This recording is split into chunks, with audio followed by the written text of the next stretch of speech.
Everyone, and welcome to this webinar. My name is Camille Mercier, and I'm a scientific advisor at the NCCHPP. Because we have simultaneous translation today, I will start by providing instruction in each language to ensure everyone is properly set up. I will quickly switch to French to let everybody know what's going on. Then I will get back with instructions in English. Alors, bonjour à tous et à toutes et bienvenue Hello, à ce everyone. webinaire. Welcome to this webinar. My name is Camille Mercier. I am a scientific advisor at the NCCHPP. Since we have simultaneous translation today, I will give instructions in English first for this feature, and then I will get back to French to give the same instructions. This webinar will be led in English with presentation in English and in French. You can download the slides in both languages. There is a link in the chat box. Simultaneous translation will be available throughout the webinar. To access the translation, you need to click on the globe icon at the bottom of your screen. Then just click on the language of your choice.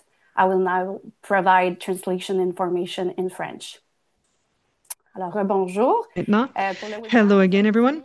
So for today's webinar, we will be giving presentations in French and English, and I will host in English. So you can download presentations in both languages. They are available through a link in the chat box. The simultaneous translation will be available throughout the webinar. To access simultaneous translation, click on the globe icon at the bottom of your screen and then click the language of your choice. I will go back to English. So now that everybody is settled with simultaneous translation, before we start a bit of housekeeping, please use the Q&A box to ask questions to the speakers. You can type in your questions as they come up during the webinar in the language of your choice. We will have a Q&A period at the end. The chat box is for letting us know if you experience technical problems or for sharing comments with everyone. So before we start, as we are based in Montreal, I would like to acknowledge that we are on an age-old Indigenous territory, a place of meeting and diplomacy between peoples and the site of the signing of the Great Peace Treaty. We thank the Guinean-Keniaga Nation for their hospitality on this unceded territory. So a quick note about the NCCHPP. Our mandate is to support public health actors in Canada in their efforts to develop and promote healthy public policies. If you would like to learn more about us, please look in the chat box to read a brief description of the NCCHPP. It's a pleasure to welcome you to today's webinar, The Many Facets of Health in All Policies in Canada, organized by the Canadian Network for Health in All Policies. This network was launched and is hosted by the NCCHPP since 2023. The network's mission is to facilitate through knowledge mobilization, intersectoral collaboration at all levels of governance so that public policies can meaningfully improve population health and well-being while also reducing health inequities. So let's start now with a quick overview of today's session. I will begin with a brief introduction and provide some context for the webinar, which is part of the Portrait of HiAP in Canada series. We will then move on into a short presentation of 4 featured cases that illustrate different HiAP approaches across the country. Dr. Horacio Arruda, Assistant Deputy Minister at le Ministère de la Santé et des Services sociaux du Québec, will present Quebec's governmental health prevention policy. Karen Rideout, Team Manager at the Healthy Public Policy Unit at Vancouver Coastal Health, will speak about her unit's work and approach. Jensen Wetler, Program Manager at Grey Bruce Public Health, will present on the Healthy Communities Partnership. And finally, Patsy Beatty-Hogan, founder and coordinator of the Athletics Summer Institute on Healthy and Safe Communities, will share the experience behind the Mental Health in All policy brief developed through the Athletics Summer Institute. These case presentations will be followed by a moderated panel discussion led by Dr. Ketan Chakardas, of Wilfrid Laurier University, also network co-chair, where we will explore shared insights, challenges, and opportunities in advancing HiAP in Canada. We will then wrap up with a Q&A session facilitated by my colleague Natalia Carrillo-Botero, also scientific advisor at the NCCHPP and network coordinator. So please feel free to submit your questions in the Q&A box at any time throughout the session. So this webinar is part of a broader effort to explore how HiAP is being understood and implemented across Canada. As you may know, HiAP is an approach that aims to systematically consider health implications in policymaking across sectors and levels of government. Today's session is designed to showcase the diversity of HiAP implementation approaches in Canada, reflect on the different strategies, governance models, and challenges, and importantly, draw practical lessons from real-world experiences. This session builds on a knowledge synthesis project we've been conducting at the NCCHPP, which is also part of the Canadian Network for Health and All Policies activities, called the Portrait of HiAP in Canada. The goal of this initiative is to document how HiAP has been interpreted, adapted, and implemented across different jurisdictions and sectors in Canada. We wanted to understand what HiAP looks like in practice, including its origin, mission, objectives, governance structures, implementation mechanisms, achievements, funding sources, and evaluation frameworks. So far, this project has resulted in a series of case summaries that examine HiAP initiatives led at different levels of government and by civil society actors. These summaries form the foundation of today's panel discussion. Feel free to check the chat for more information about the series and the methodology. And today you will hear directly from 4 of the partners featured in our case series. We hope this webinar will foster reflection on the multiple ways HiAP can take form in practice and provide inspiration and guidance to those working to strengthen health and equity through intersectoral action. So thank you again for being here, and I look forward to the conversation ahead.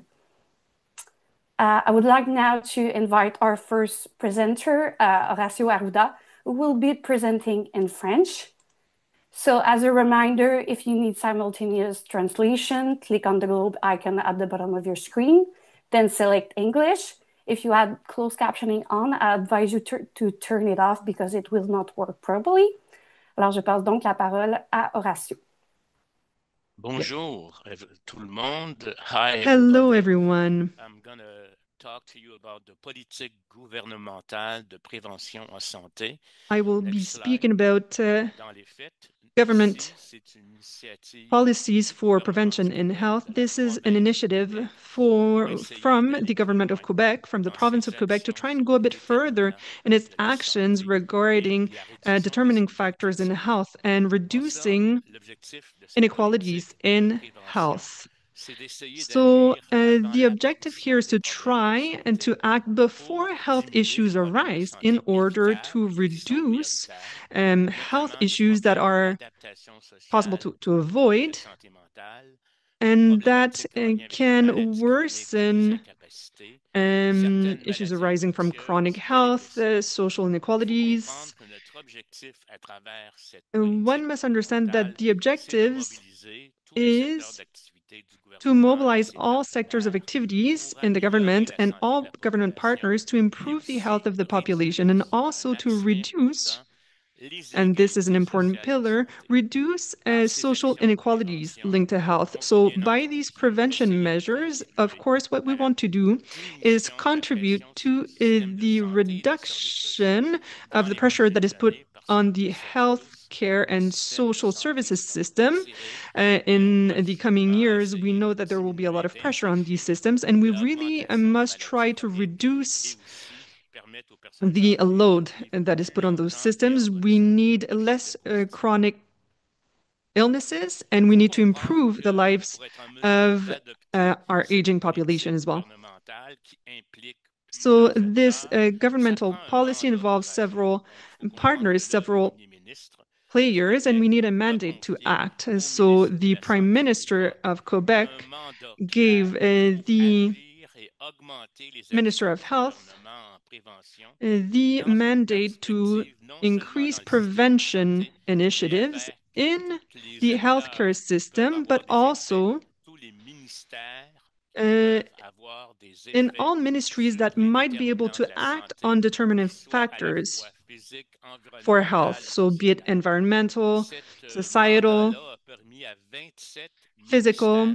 So this action plan allowed 27 ministries and government organizations and their networks to get involved, 225 non-governmental partners to get involved, and there was a policy that was written and that includes two 5-year action plans. And this allows us to go forward and really harmonize the work that is carried out by the different entities. We identified targets that will allow us to really measure the impacts of the policies. These impacts will go beyond these targets, but these targets will inform us on the effects of the policies. So we are implementing an approach that is of health in all policies. Our action plan is over 10 years. There are cross-ministerial committees that are involving different levels of the different entities. There are directors involved in the implementation of the measures, and there are groupings, professional working groups involving persons from different ministries and different governmental organizations. So approaches will be maintained. A similar approach will be maintained and supported by different organizations within the administrative structure of the government. So next slide. Another important element, in my view, if we want to have an effective action plan,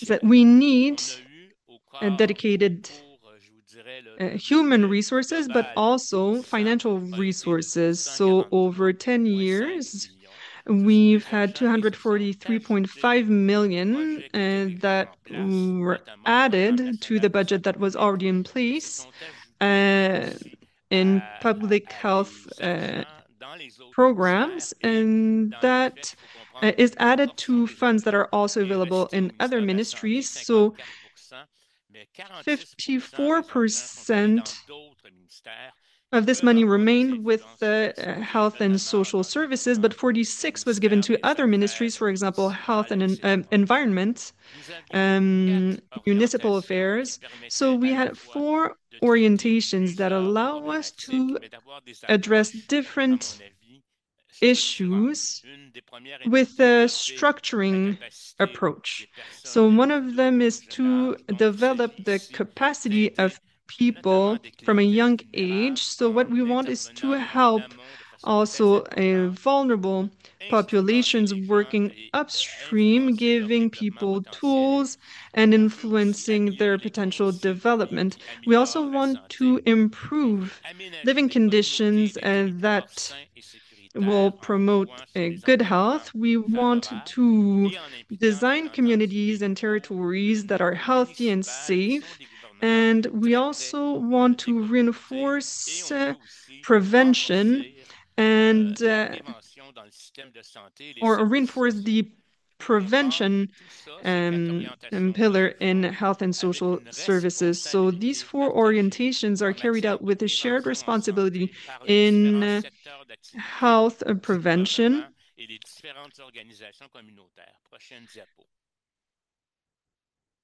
Dans les faits, la PGPS se termine So en 2026 parce qu'elle a été our prolongée, prevention mais le gouvernement actuel strategy va transformer la politique gouvernementale will en be somme en continued. une The stratégie government nationale that de is in place prévention, will transport, turn santé. our policies into a Elle national maintient strategy for l'approche pour prevention and santé dans toutes health. les So it politiques. is Elle maintaining permet the d'avoir une health action in all intersectorielle policies qui demeure approach, au and it centre d'une allows us approche to qui est très keep importante having très a complémentaire au système cross-sectorial de santé action. et elle veut mobiliser And encore it plus tous les wants acteurs de to la engage société, les all ministères, les players, organismes et les citoyens. the Deuxième ministries, the diapositive. organizations, citizens, Bien, etc. je vous remercie. Vous So pouvez next slide. trouver I thank ici you, les éléments de and you politique will de find prévention de la here santé the qui se elements transforment of en our une policy stratégie for qui, elle prevention and aussi, va health avoir that will segmentation translate pour into a les 10 national prochaines strategy, années. and we will detail the action plan of I this would like national now strategy in the to coming move years with as you, well. Karen, for the next presentation.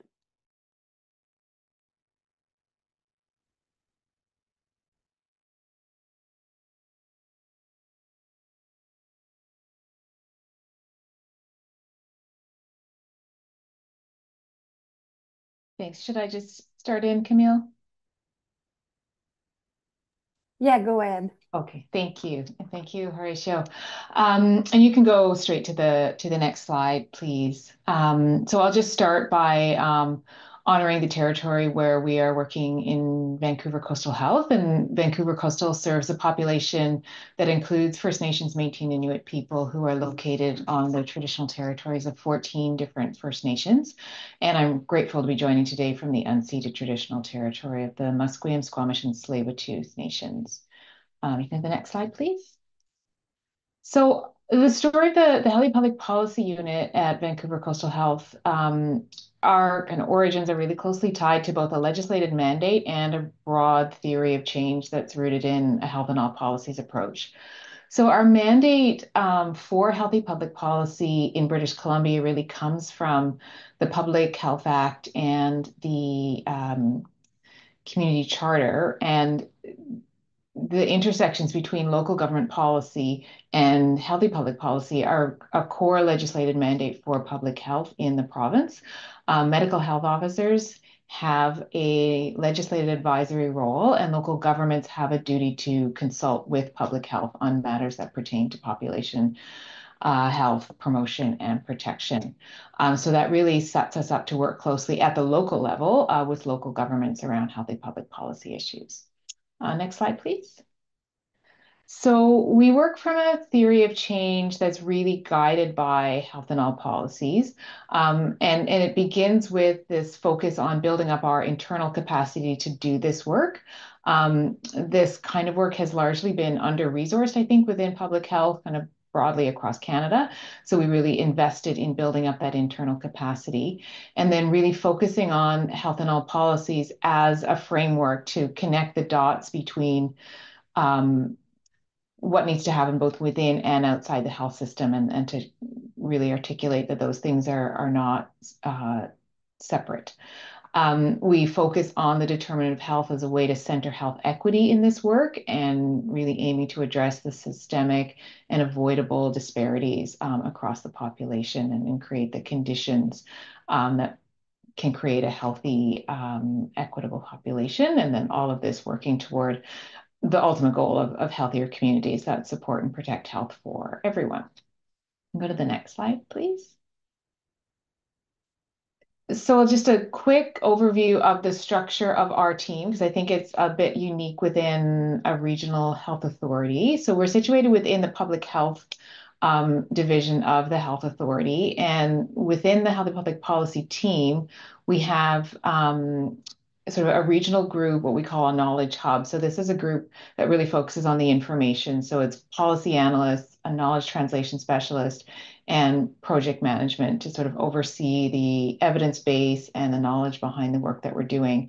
And then we have a team of senior policy leads who work both locally and regionally. So they all bring topical expertise to work across the region, sort of on the major determinants and issues that we're working on, whether it's related to, early childhood, children and youth, climate change, various topics like that.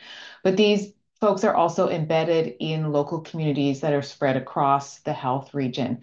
And they're really embedded there so that they can build those relationships and bring a local policy context to the work that we're doing. And then all of our team works quite closely with the team of medical health officers for the region and also with other teams within the health authority. So particularly, working closely with health promotion, surveillance and data teams, working with a team that provides community grants and other service providers when that makes sense. Next slide, please. So we take, I won't go into these elements in a lot of detail, but this is really to show that the main focus of our approach is based on both relationships and knowledge. So we take a real intentional focus to collaborate across sectors. So coming from within the health system, working with local governments, and also a broad range of community partners. And we use a lot of evidence-based policy monitoring tools that we have created over the last few years since the unit was created. And this allows us to be both proactive in terms of building up our knowledge about different issues, being ready to respond when policy windows of opportunity open up within the local government level. And often that's on very short notice. So if there's an item coming up, for example, on a council meeting agenda, it might be coming up, the following week, and we want to be ready to respond to that.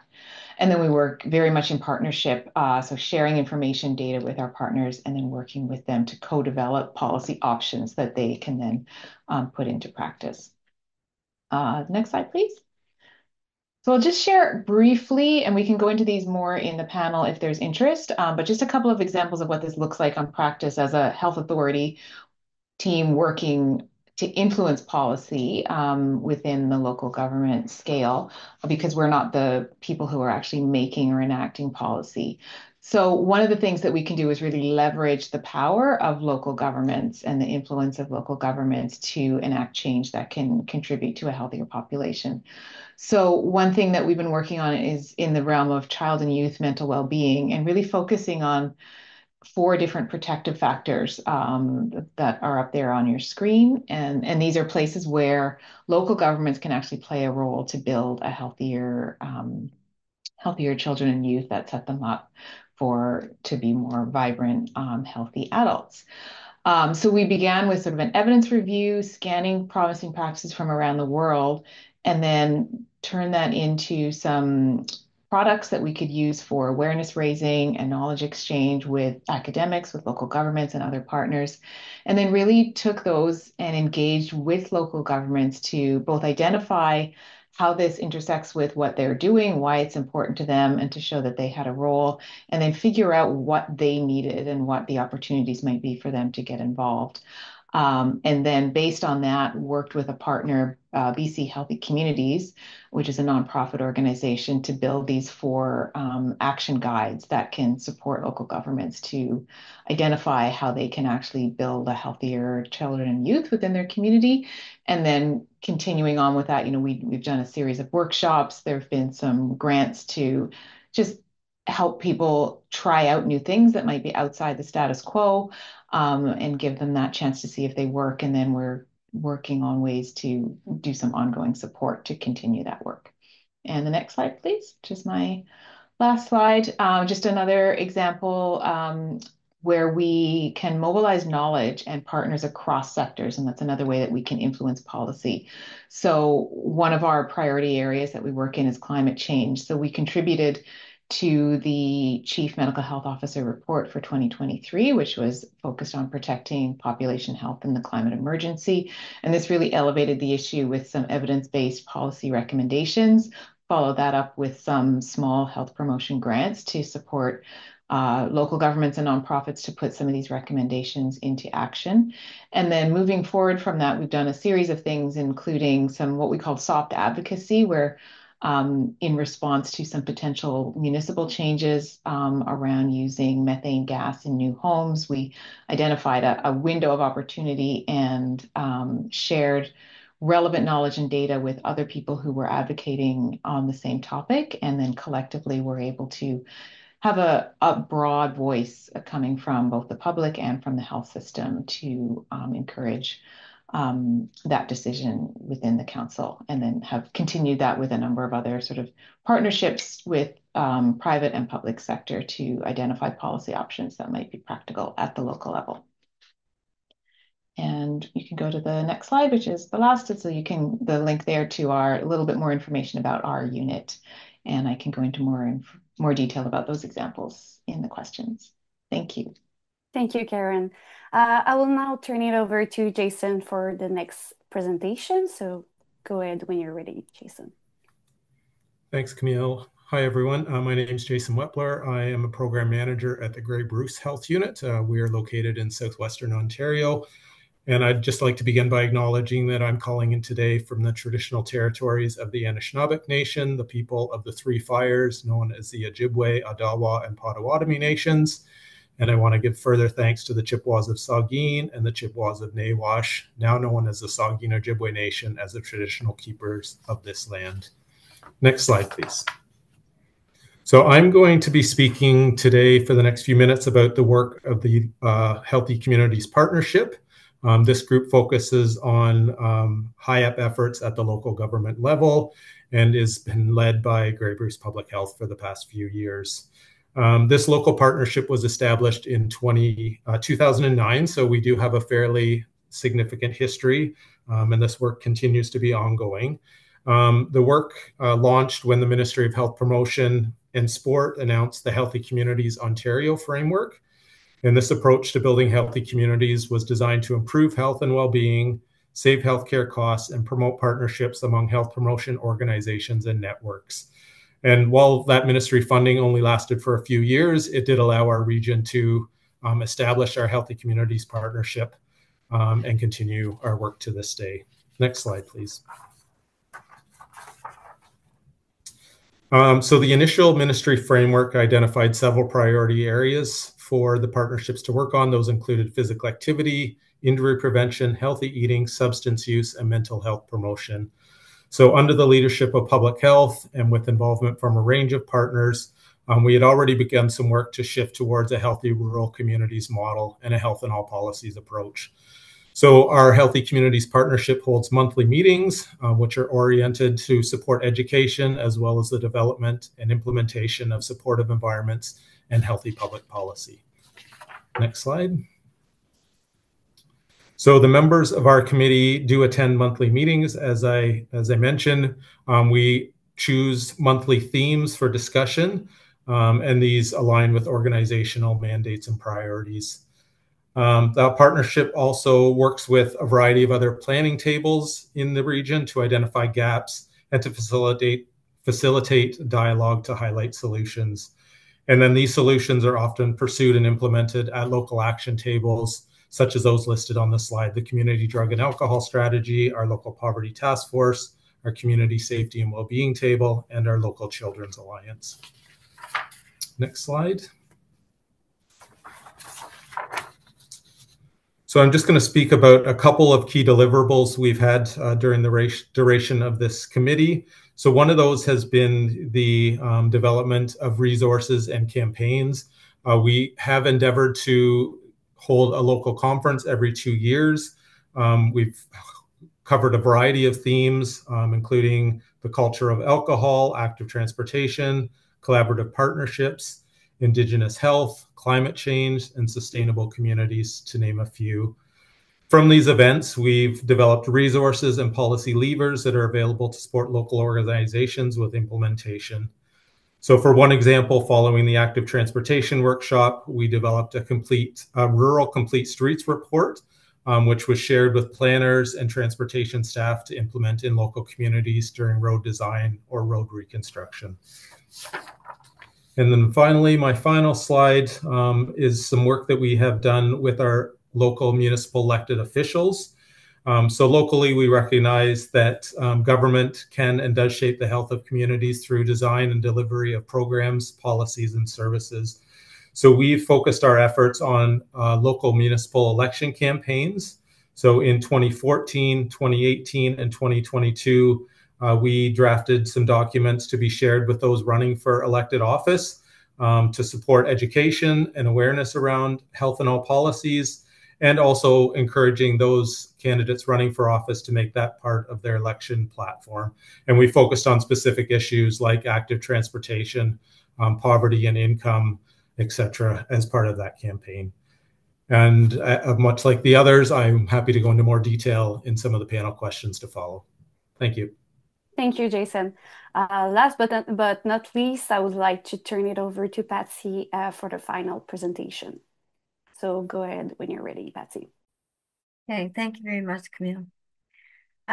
First of all, I just want to say I'm very happy to be here, and I am presenting from the smallest province in PEI, but of course we always think it's the mightiest. So just want to say that I am really happy to be here. I'm presenting from traditional unceded territory of the Mi'kmaq people and in a territory known as Mi'kma'ki. So going ahead with our project, I would say I have to first introduce the organization. If you could turn to another slide, thank you. Over the past 20 plus years now, ASI has cultivated regional, national, and international networks and built momentum for system change. First starting off as a catalyst for social change, focusing on determinants of health, and in 2014, being asked to focus on upstream investment in mental health promotion for children and youth as a knowledge transfer partner. And that momentum continued over that time, moving through to a call to action, and then in 2022 to creating a policy brief, which was really moving that whole marker forward to a much higher level. If you move to the next slide, please. So this policy brief was really quite a movement. I would say it was a unique process in which it was developed through a crowdsourcing process during COVID, the pandemic. Everything was in darkness as we were all sitting there like we are today. And then suddenly there was a question asked, is anybody here interested in creating a policy brief with me? And suddenly there were 20 screens went on, and we had great enthusiasm from a variety of sectors. And in the end, over a 1-year period, there were about 35 different individuals representing organizations across Canada who they referenced evidence and experience in determining that investment upstream in infant, child, and youth mental health promotion was important, and it would require system change and action on 4 priority areas. Looking for a framework to really include the whole of government approach and focusing on mental health, we aligned ourselves with the Health in All Policies framework and decided to focus on mental health in all policies. All of these action areas were intended to be implemented, and if done in sync, they would bring about major change. And anyone who wants to have a look at that policy brief, the website is there. So if you'd like to change, that's great. Since 2022, when it was launched, one of the main objectives has been to enact a policy brief. And we've learned over time that although the initial audience, the hopeful audience for the policy brief would be the Atlantic Council or the Council of Atlantic Premiers, that seemed a little hard to infiltrate. And as time went by, it became more clear that what we really needed if we were going to make a change was foster a shift in the public narrative, continue our conversations with elected officials, but also make that shift in the public narrative and take upstream action to promote mental health promotion in policies at all levels of society. So rather than thinking it had to be either at a municipal council level or provincial level, that we could start work in our own organizations and really start to think what policy is and how we might take more action, where our resources are now, how we could create that change. So how have we done it? We've really been taking more of an intersectoral approach, of course. We've had shared leadership with our ASI board, an advisory committee that is made up of many community partners on Prince Edward Island, and many intersectoral partners and national partners. So I think what's important here is that when we were trying to get off the ground, we were very fortunate to have some funding from the Public Health Agency Intersectoral Action Fund. And that really helped with us mobilizing and getting the framework or the policy brief out there. And then we were again fortunate in that the Alliance, the PEI Alliance for Mental Wellbeing, had just been launched around that same time in 2022. We applied for some funding and were able to work specifically on PEI in the next couple of years to bring about that shift in policy on Prince Edward Island, and intending for it to be a pilot that we could then take the findings and launch and go further. But I will tell you in my reflections that, as you probably know, it takes a lot longer than 2 to 3 years to make this happen. So we've been working during that time through workshops and policy forums, reports and presentations to really develop our capacity as both a committee and those working in the process. Have moved forward to, we're learning a lot together. We've now developed facilitator training modules and offered facilitator training at the Atlantic Summer Institute this summer. Before that, we invested a lot in some research and developed a mental health in all policies implementation framework. And our next round of work is to really get our workshops out to a broader area with the facilitators that we've trained, getting out into PEI, but also in Atlantic Canada. Simultaneous to that, we have been collecting stories from people in terms of policies that have impacted their mental health that are outside of the health system, outside of mental health services. And we're in the throes right now of offering a social media campaign, which will be based on all policies impact mental health. And we have some great stories. We just keep collecting them, and we have cards that we give out at different conferences and at our workshops, and just have people write in their stories and submit them to us. We also have ongoing evaluation and testing. So a lot of the work that we're doing right now, we will have a framework or plans at least for Atlantic Scale Up. So having taken us down that road, we already have some reflections. This has only been about 3 years of work, but we know that it takes time. We panicked a little bit when our funding with the Alliance ended in March of last year, and how were we going to continue this work, because we knew it took a lot more time and resources. We have great partnerships. We have really good people engaged.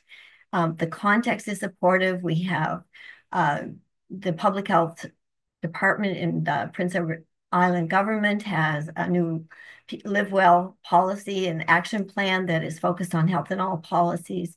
So how are we going to take that forward? Because we had a really good foundation, and we just collectively had the motivation to continue, but needed the resources.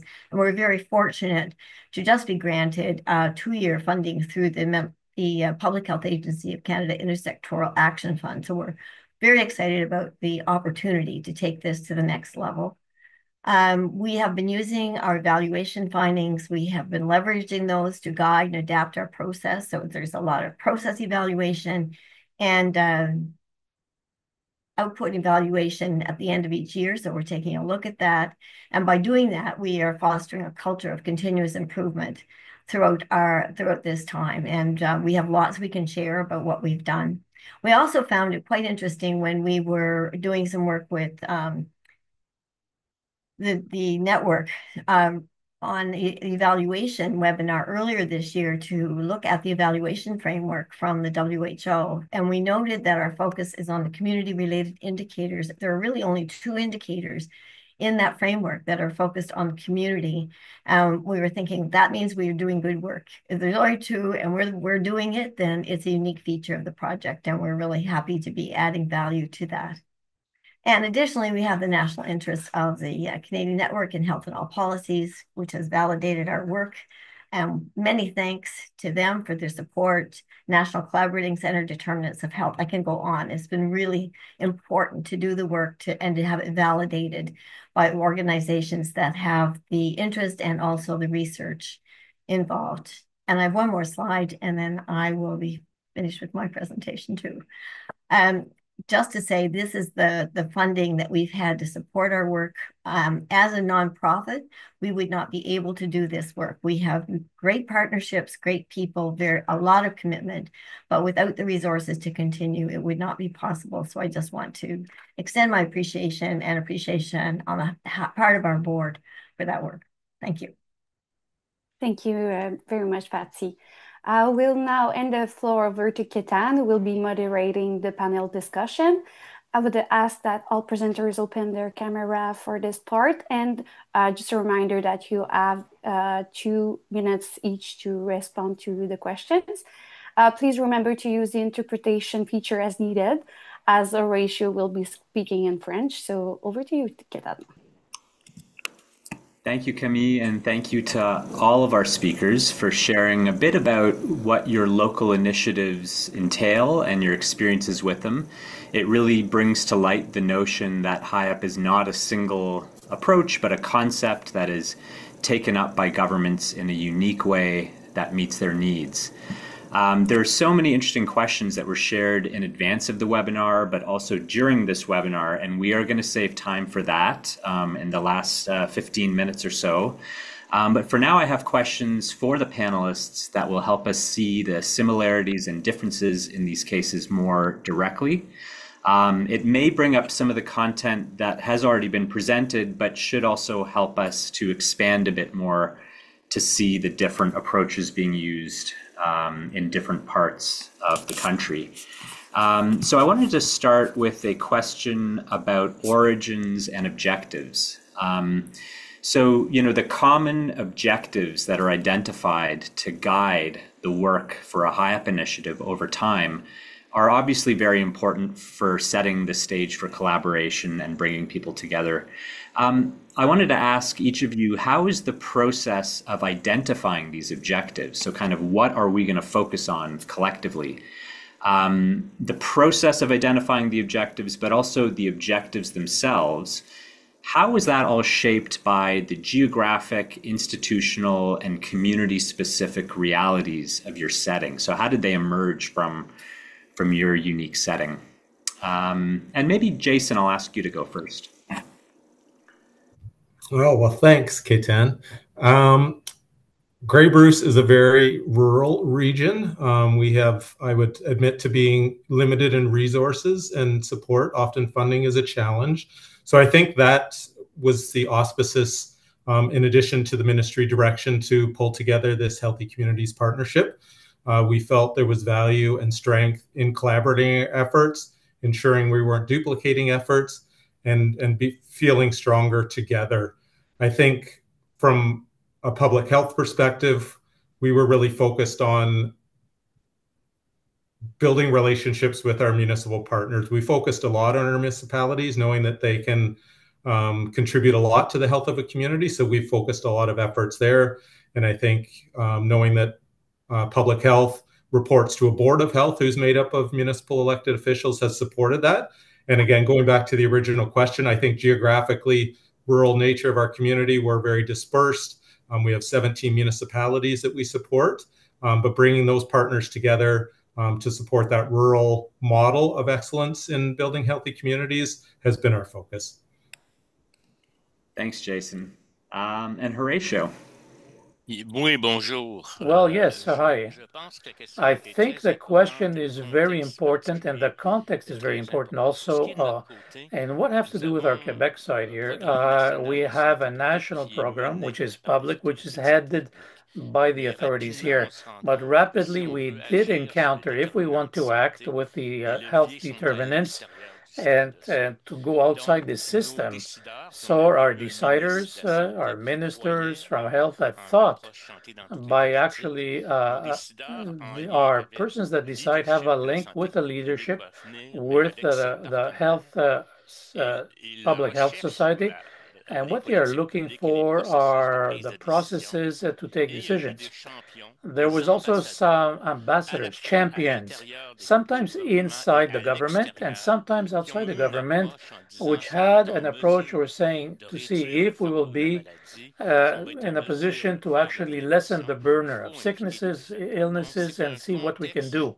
It's a context I would tell you is more, and the objectives also came up through requests, partner requests, echoing from different, coming from and emanating from our national program, health program here in Quebec. And quickly, we identify different type of orientations, different objectives, which are some are common, health illness, prevention of chronic illnesses, child issues, and we want to go upwards. More we went upwards, more there will be metabolic type of illnesses that will come back, and also cancer, and also today with neurocognitive issues, which have also come up.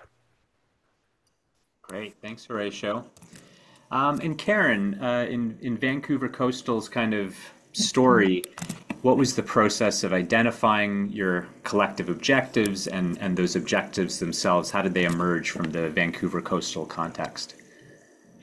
Yeah, I think probably the origins came from a similar line of thinking as what Horatio was just talking about, but obviously in a very different part of the system. So it came about, this thinking behind the unit started before the COVID-19 pandemic, and there was a move toward building a more robust population health program to really look upstream, because people were looking at, what's really causing the burden on the health system and the burden on the population, and really the foundations of a lot of the inequities and inequalities in the health of the population. And that really meant looking outside the health system at those upstream factors, sort of the social, economic, and physical conditions that influence. And of course, with that recognition in leadership that those things really start outside the health system, looked for ways to work both to find what we could do internally to shift our focus, and how we could work outside the health system to advance some of those policies to create those healthier conditions. So from that place, that's what led us to leverage that legislated mandate that we have within public health within this province to work with local governments. So our jurisdiction is the health region, which is made up of a mix of very remote rural communities and large urban populations. And so that wanted to sort of address some of the inequities between those different communities, and then a lot of the issues that were really the same across the region. But it was really that thinking plus that mandate to work with local governments, that was kind of our window in as a regional health authority to work with elected officials at the local level on local issues. Thank you, Karen. And Patsy, the unique focus on mental health of the Atlantic Summer Institute. So how did that kind of emerge? When it first started, it was really in response to a request to be a knowledge transfer partner. The Atlantic Summer Institute, really the main activity when it started was to host an event each summer that brought together different sectors in the region. So it's 4 different provinces, and it was all voluntary. People come because they're really interested in working together, sharing resources, trying to mobilize. So we weren't dealing with 4 governments, we were dealing with people who had a big interest in the field. And I think as it grew, it attracted some of the initiatives that had been started nationally in mental health promotion for children, but perhaps hadn't followed through. So, the Manitoba Summit, for example, we started to find people drifting our way because there was action there and recommendations that hadn't been implemented, but this looked like a good forum to bring people together. So we were gaining momentum. Mental Health Commission of Canada would come to the meetings. We had the Mental Health the public health agency would be coming, but also the different collaborative centers when they were working on children and mental health promotion. So that momentum was building. And then, of course, there was a concern about kids generally. And as we got going, we gradually started to realize that infants really important. And now we're to be add our knowledge base to it. We've collected and gathered the evidence and shared it about perinatal mental health and the importance of it. So coming back to the objectives, I think there was an opportunity when people were having to engage totally in online participation to have these people from all over the country in one space who were interested and passionate about doing something. And when there was an opportunity to create a policy brief, that seemed to be a good time. We also were making inroads in terms of working with Indigenous populations in our region. So there was some influence there and we were able to partner. And I think the other thing was that there was an example of collaborative leadership at the federal level and between the provinces during the pandemic that we're saying if it's possible for them to do it when there is a crisis, why can't it happen on a regular basis? So that's what's built into the policy brief as well. So I think it's all created through passion and opportunity. I mean, we're a bit of both. And now we've been, plugging away. I think the passion is driving the work and the sense that it makes sense. And we've been able to convince people to fund us to do the work. So that's kind of where we are. Mm-hmm. Thanks, Patsy. I guess that passion is infectious. Okay, for the next set of questions, I wanted to focus a little more on governance. So, no two HiAPs look the same in terms of how they're structured and how they get the work done. And that structure, again, must emerge from something about what's going on locally. Not only that, but your initiatives are all being implemented at different levels of jurisdiction, from more local to more kind of higher levels of government, and in the case of the Atlantic Summer Institute, kind of even based in civil society, much more than in other cases. So how did any existing governance structures, did they, you were trying to build this HiAP initiative. To what extent did existing governance structures play a role in promoting what you were trying to get going and develop? Or to what extent did they kind of hinder and were they kind of more barriers? So, for example, Horatio in Quebec, learning about those various layered cross-government committees that have emerged to kind of serve the HiAP work, it leaves me with the question, how did you come up with that? Did that emerge from the way that governance was already being practiced in the Quebec government, or was this something that really just came anew for the HiAP? First of all, we really wanted not to create new things, but be inspired by what was going on, and in fact, we didn't. Even if the policy and the prevention policy is one of a national level, action is on the field in municipalities and elsewhere. So we just try to have an approach where at a higher level, we can at 3 levels, which is the deputy associated ministers, the directors, and some professionals will be implied in the follow-up of the action plan to make sure also that from one government to another one, because there is elections each 4 years, we stay with the same vision because it takes time. It doesn't, you cannot change issues in 2 years, in fact. So we went in a structure related to the government at the administrative level, in fact, and we make the action plan goes through the fields, through the different networks from health, from public health, from environmental, from agricultural. We move that in their processes. We didn't define a new way to act on prevention on different localities, but we try to influence through our objective, through the money we can give for some projects, what was going on. Montreal is not Gaspésie, it's a very different culture, and we don't want to stress, but at the same time, the objectives were so shared by different people at different levels that it integrated into the process. And I was surprised, even during the pandemic, some activities related to food security has been maintained, and some activities, even if there was a pandemic, have been maintained. So I think it's very important to not to create something which is completely outside of the system, but integrated in the practice with a sharing vision. And I would say one very important thing is to be, oh my, I'm speaking in English, I think.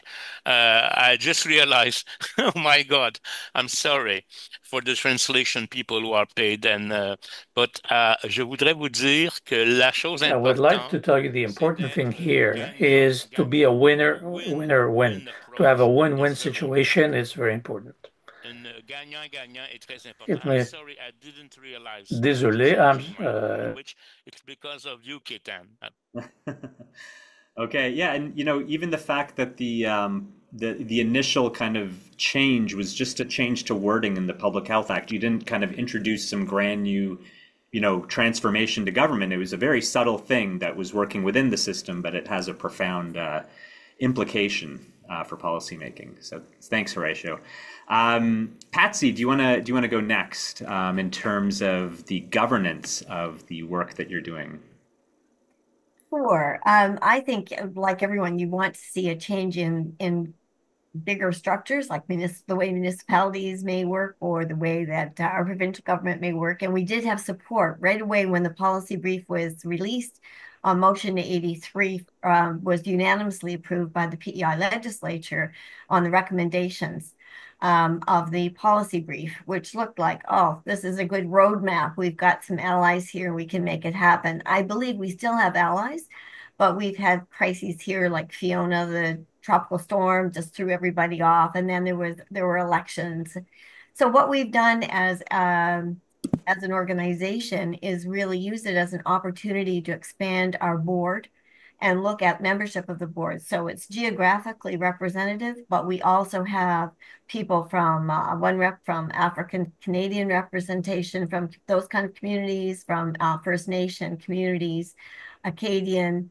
And you looked at having a lot of youth that used to be in our youth leadership program, and really been looking at new immigrants as well. So it's geographical, but we're looking at it being multi-sectoral in the way we're doing it, and multicultural. So trying to model it and take this down to it every way, the way you work, thinking about upstream, how are we going to intervene, what are we going to do?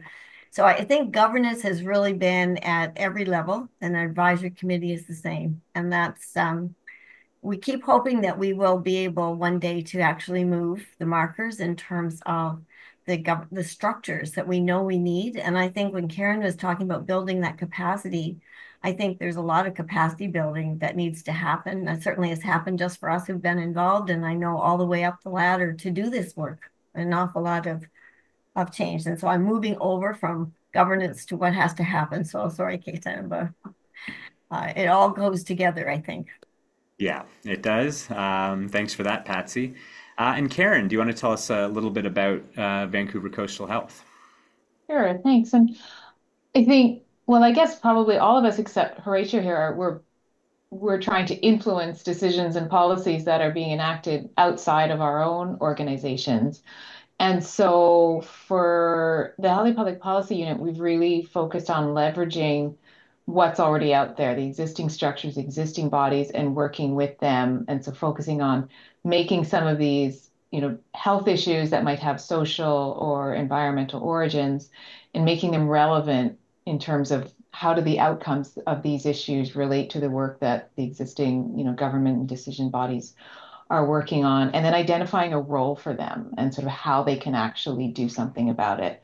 So kind of one approach is to just work with all those different arms and pieces of the structures that are out there. So when we think about working with the local government partners, we connect with the staff who are sort of on the ground doing plans, advising council, really kind of figuring out how things work. But we also engage with the mayor and council and advocate to them through our medical health officers, which is a bit more of a formal space, but where we can really register that public health perspective on a given issue.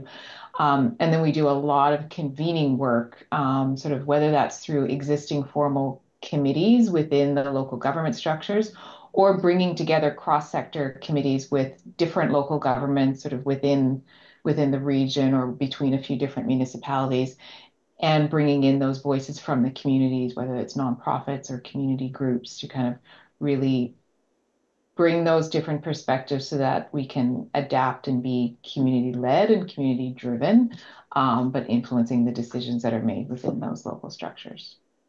Okay, so a real like plurality of processes being used in a strategic way. Yeah, very interesting. And Jason. I would echo a lot of Karen's comments. I think that's very true of the work we try and accomplish here in Grey Bruce. If I reflect specifically on our governance structure, I refer back to our terms of reference. So public health has been the consistent leader of this initiative, and I think that consistent leadership is important. But we also do have a co-chair, which revolves through a number of community organizations. So that chair typically revolves every year or two, and I'm certainly thankful for the support of the co-chair during my tenure in this role.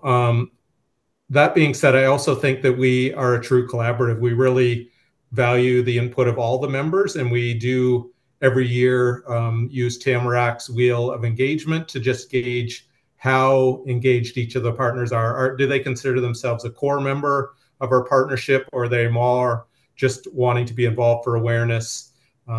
So I think that's really important because we can then reflect back on who has identified them being a core member and how interested they are, and then really draw on their expertise as we move resources and policy levers forward.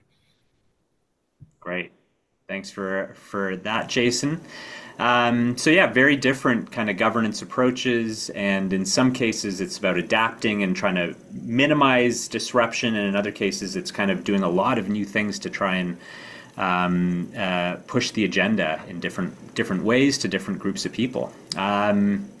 Okay, I'd like to see if we can maybe fit in two more questions here. For my next question, I want to talk about kind of what the focus really of HiAP is, which is getting different groups of people into the same room, metaphorically perhaps, and coordinating more action on health prevention.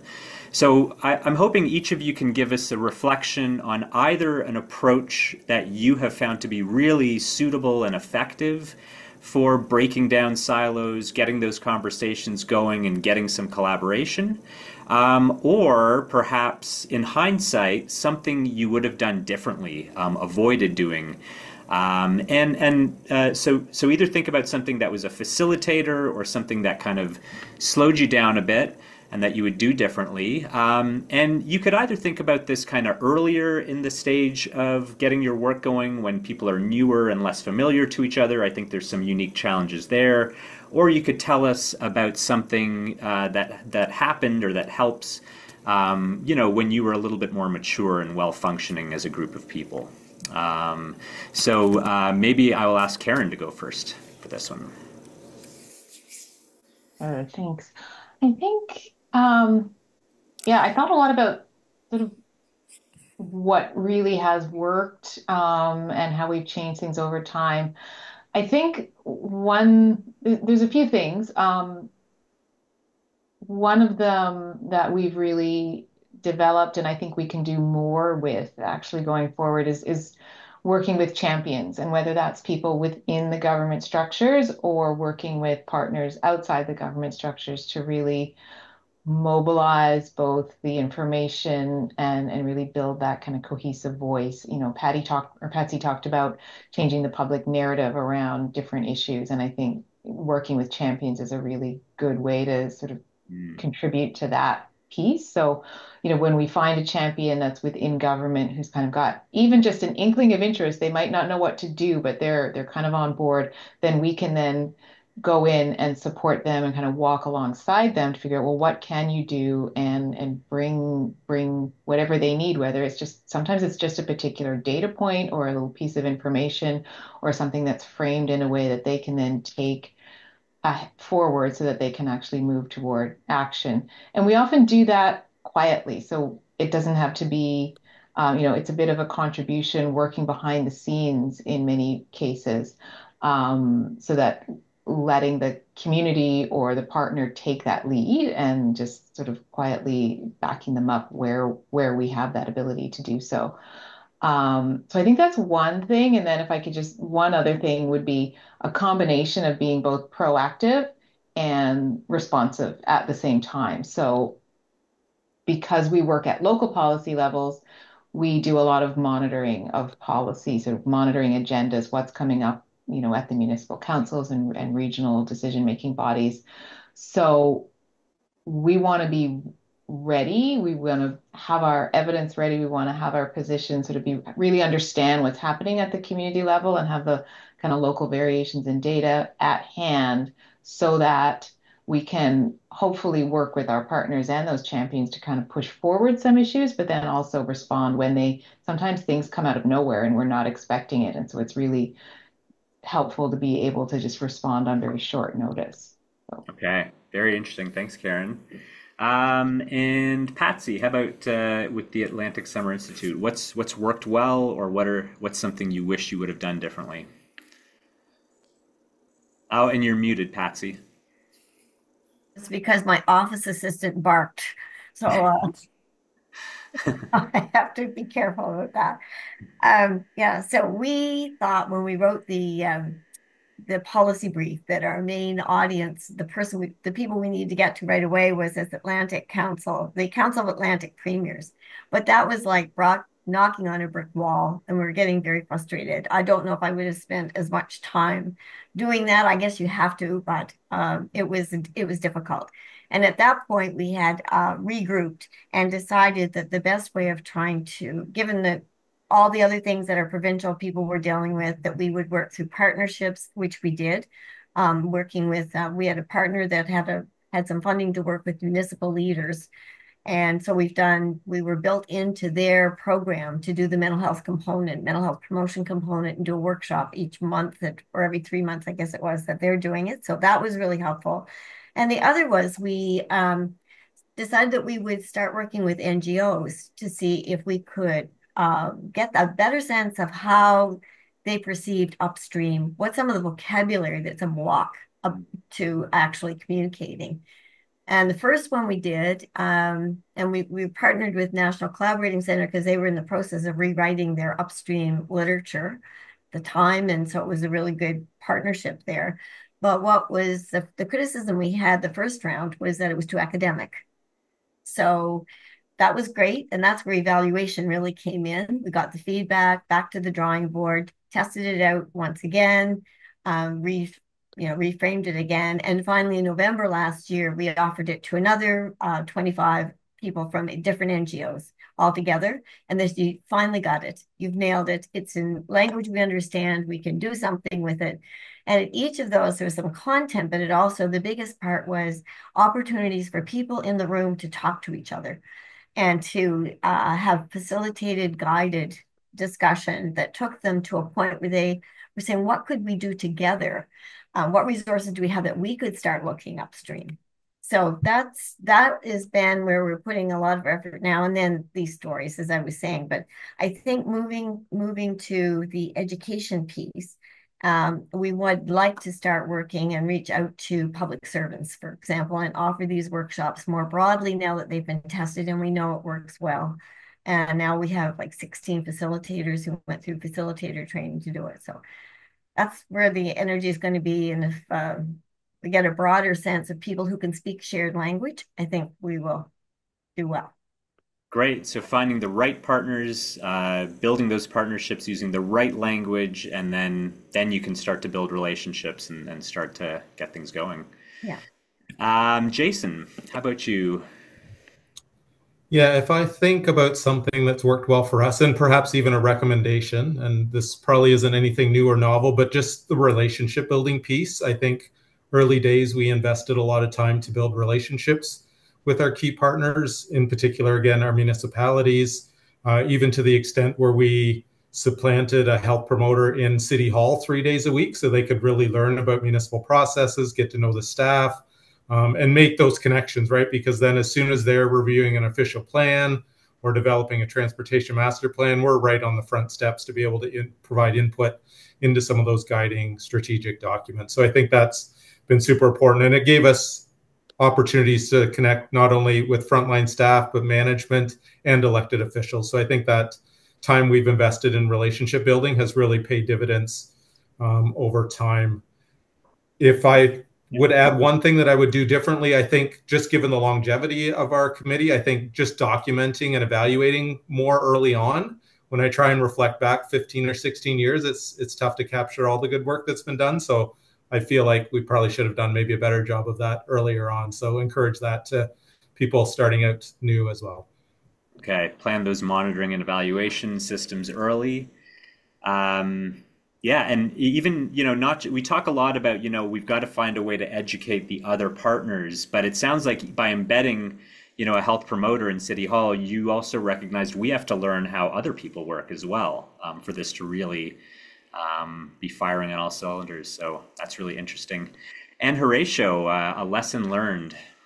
I would say, as Terence, that using champions was something very good. People who have the influence, who have a relationship with the politics, who believe on those approaches. I would say the communication to maintain because in the government people change regularly. If you want to people understand, and the words that we use make sure that they understand. When talking about determinant of health, it's good for us, but sometimes you have to explain that. And if I would have done something better, I think it's going to be done this time, would be implication of the population. Implication because people ask a lot for care, for treatments, but they don't ask for preventions. And I think it's important that that voice be done. And our politicians are taking decision based on what the election people will do. So I think we must make sure that we address the place of the people, the population. It's easy to say, more difficult to put in place, but I think it's essential.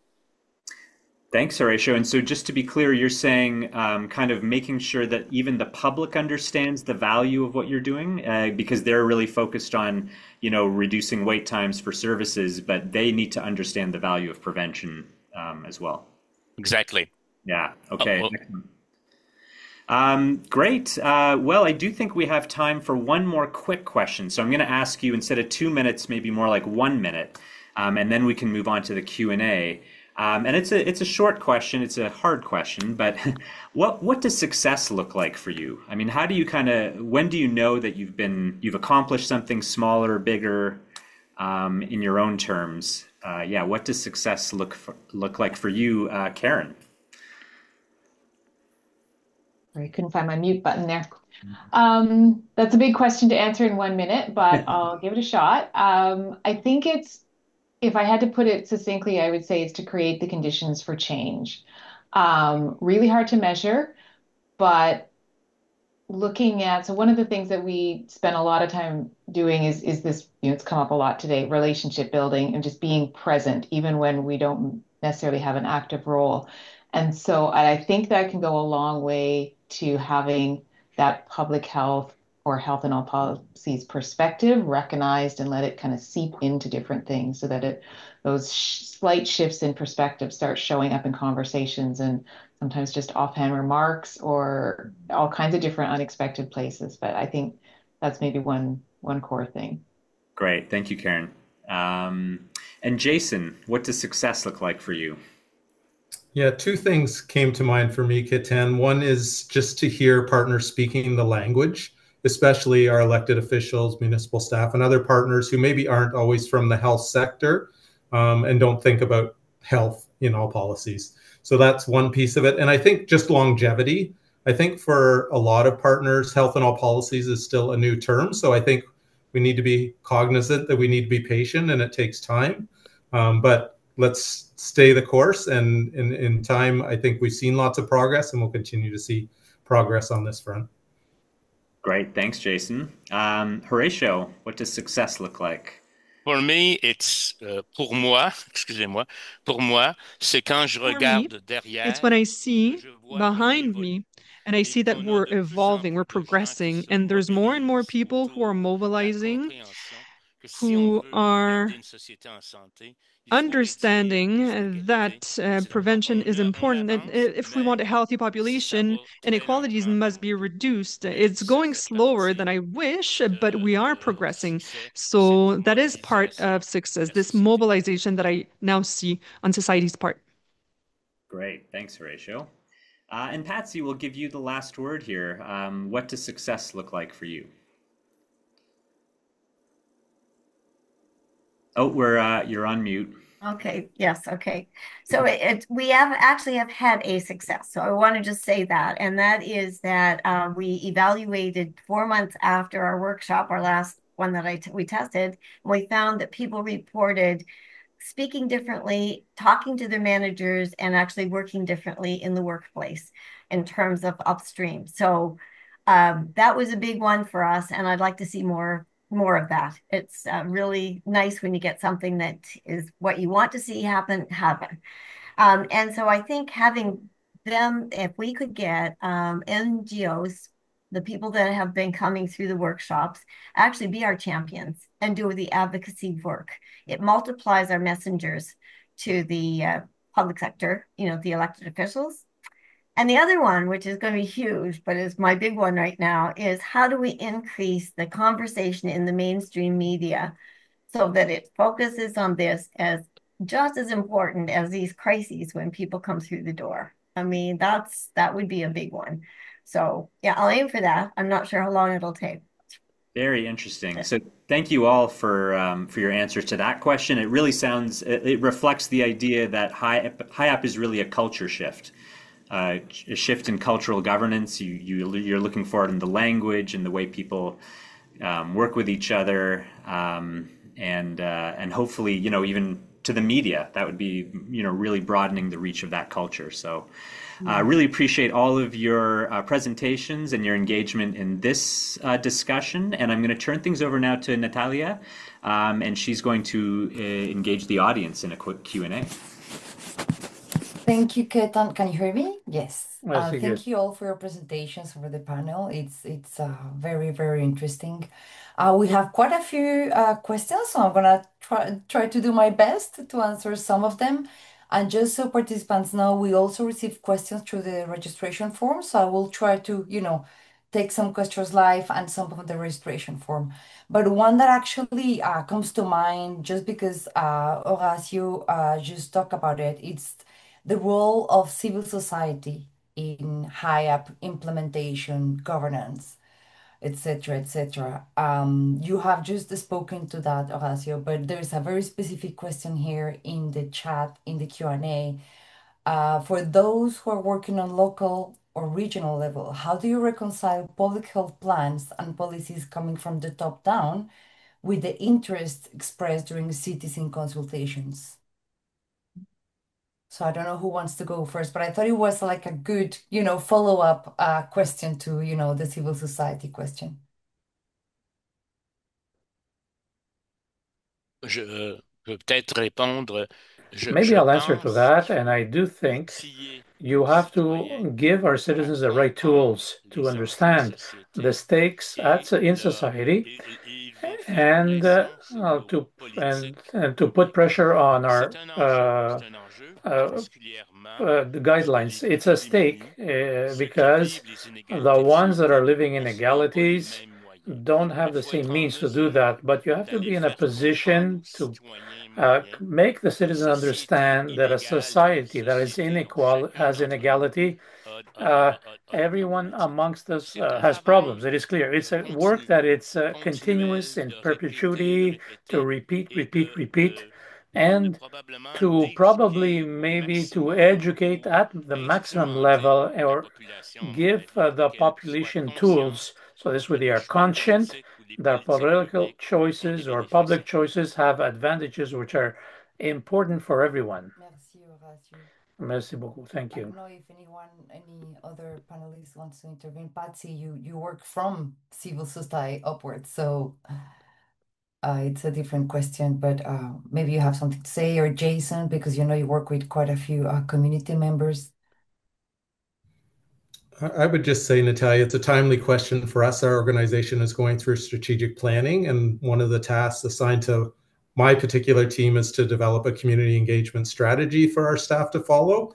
So I think we've seen an organizational shift where it was a lot of top down, but I think there's a true recognition, at least here locally, that we really need to engage the community in determining their wishes for their communities. And I think that's part of what we're trying to do, here.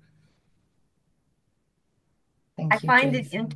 I'm not muted right now. I find it really interesting because this came up at our debrief on the last Summer Institute in terms of how do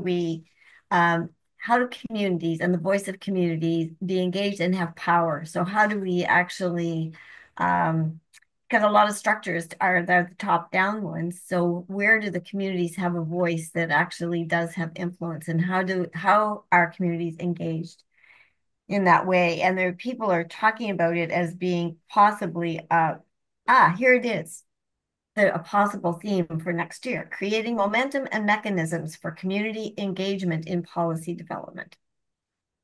I knew I had it somewhere. So it's timely. I think it's very timely.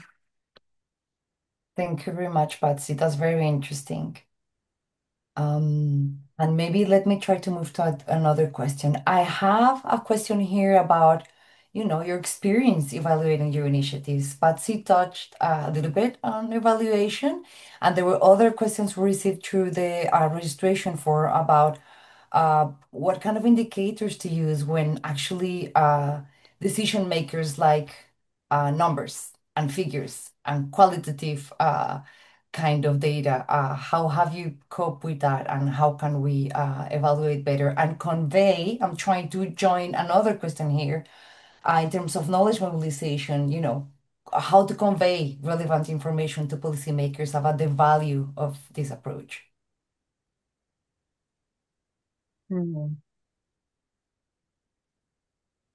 I can take a stab at that one. I think to the second question around conveying to policymakers, I think really finding those ways to connect the dots. And I think some of that public perspective and culture shift is a really big part of that. And that's also something that we're hoping and trying to get more involved in terms of building that and bridging that community capacity to create sort of a demand and open up more policy windows for a health and all policy approach, because we can sort of do our piece from within the health sector, but really policy is driven by what the public wants. So if we can engage in those conversations broadly, I think that's super important and also responsive to what's valued by the community.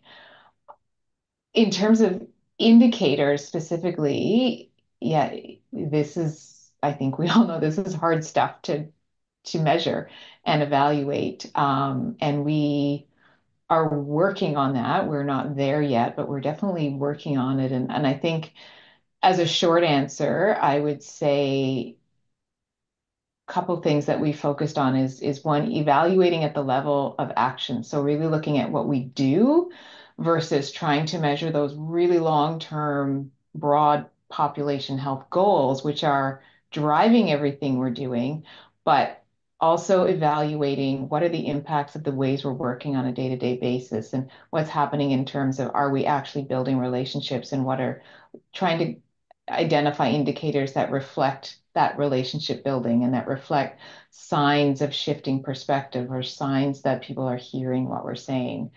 And really thinking of that not so much as a step on the way to something, but as an impact in and of itself. And then in terms of reporting on that, I think the question was around count. People want counts and they want numbers in evaluation. So what we're just new at this, but thinking of whenever we give a number, which I think does have a certain value and role, we also contextualize it with the narrative or maybe add a story or a case study that makes those numbers meaningful. So rather than just saying we did X number of presentations and X number of reports, give those numbers by all means, but give some context to say what came out of that, why were those important, and what's the value of that.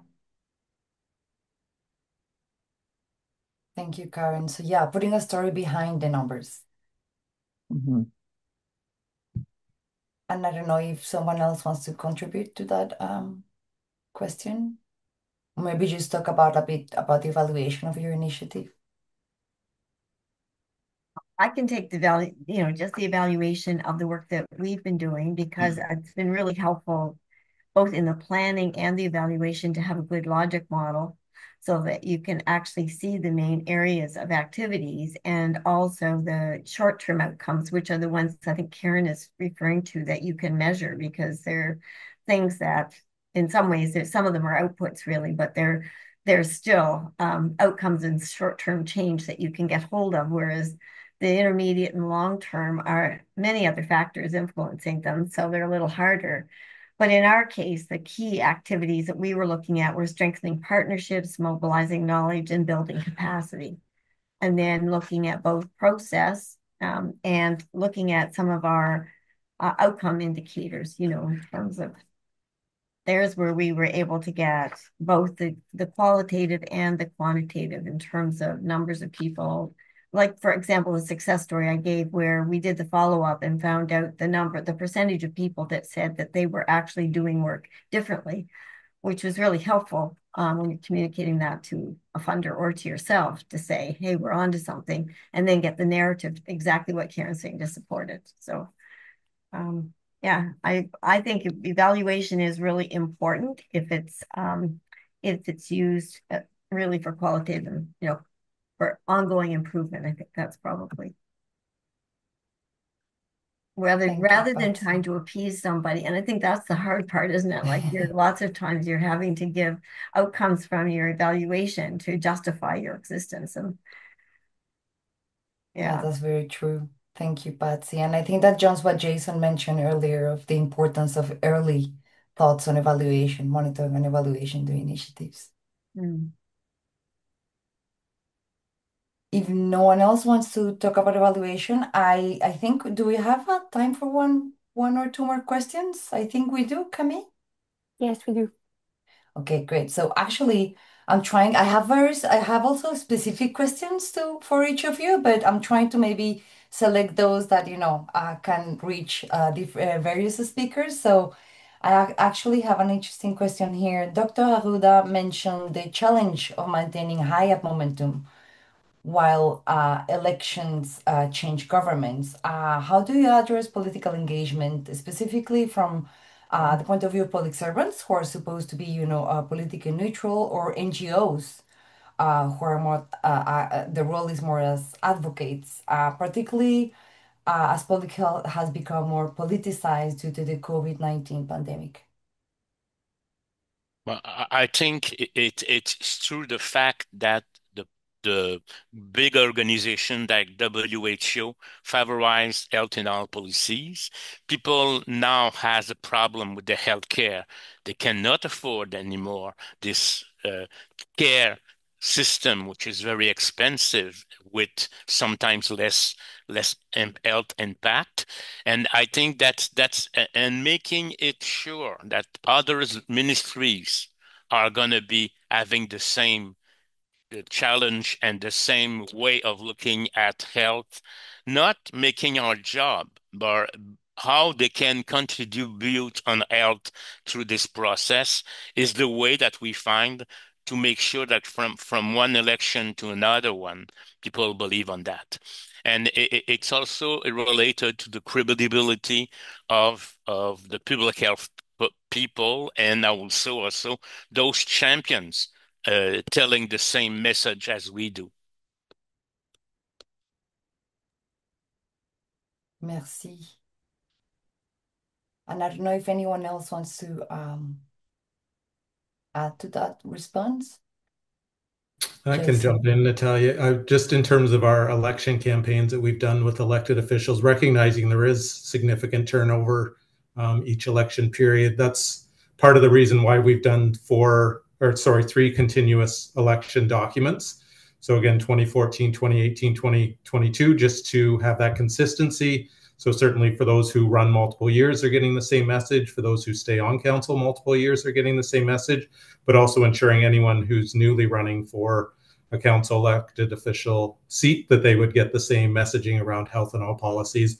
And I think we've tried to supplement that as well with a public information campaign for constituents who are voting to work with their elected officials to ensure that they're speaking up for a healthy community. So that's kind of the campaign messaging we've imparted to the voters, that we want them to speak up for a healthier community and portray that back to their elected officials.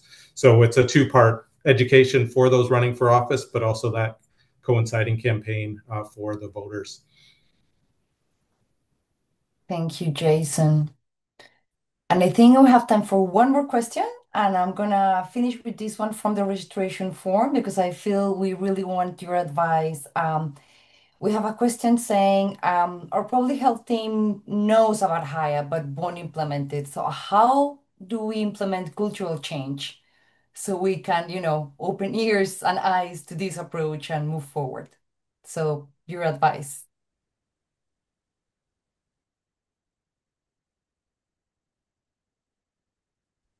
I can dive in quickly there. I'm not sure if the question was really coming from implementing culture change kind of within the public health field or with the public. I think perhaps either way, it's one thing that we have found helpful is really putting it in a context that's meaningful for whoever it might be, sort of kind of connecting the dots and really we've been starting to explore a little bit around sort of taking a values-based approach and thinking around narratives, but really just showing what it means and making it real. So what is each sector's or person's or department's individual role?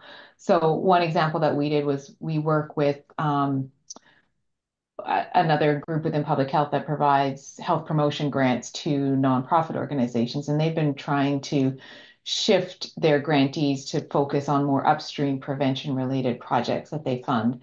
So we just created some really simple graphics that really just show the links between some different types of upstream actions, what that really means in terms of vibrant, resilient populations and communities, and just highlighting some kind of types of activities or types of projects that might fit into that fall within their own kind of mode of action or scope. Thank you, Karen. And I'm afraid I have to stop here, Camille, because we're at 2:31. So Camille, merci beaucoup tout le monde. Thank you, everyone, for answering the questions. Yeah, thank you. Thank you, everyone. I just want to say, if you want to learn more about the 4 cases, sorry, I'm having a problem. Yeah, okay. If you want to learn more about the 4 cases presented today, or if you're looking for more resources on HiAP, you can visit the NCCHPP and the Canadian Network for HiAP web pages. You will receive a short evaluation form for this webinar, so please make sure to complete it. The webinar recording will be available on the NCCHPP website in the coming days. And I want to thank all participants for attending this webinar. We hope that you enjoyed it. And I also want to thank all the presenters for their presentation, Ketan also, the members of my team who worked behind the scene to make this webinar happen, and finally the interpreters. So thank you for your participation and take care, everyone. Merci beaucoup et bonne fin de journée. Merci, au revoir. Goodbye. Thank you.